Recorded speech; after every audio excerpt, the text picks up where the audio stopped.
How to fix DeepSeek AI not working. Let's get started. The very first thing you want to do is check the server status of DeepSeek. For that, launch your preferred browser and then type in status DeepSeek and then search for it. Navigate to the very first one website option, status.deepseek.com. Now here you have to check the server status of DeepSeek. If you find any outages over here, you have to wait until the problem will be resolved. Next up, you want to check is your internet connection. Launch your settings, click on the option Wi-Fi, click on the Wi-Fi network you are connected to.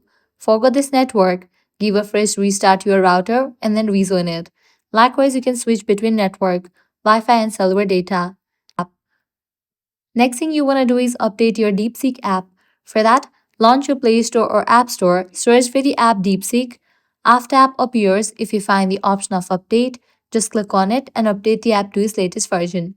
With this solution, your problem might be resolved. If none of these solutions work, completely delete this app from your device and reinstall it. For that, press and hold on it, click on Remove App, click on Delete App, click on Delete. Then launch your Play Store or App Store, search for the app DeepSeek and then install it. With these solutions, your problem will be fixed. The app should work. So that's a wrap for this video. If this guide was helpful, do not forget to like, share and subscribe to our channel. Thanks for watching.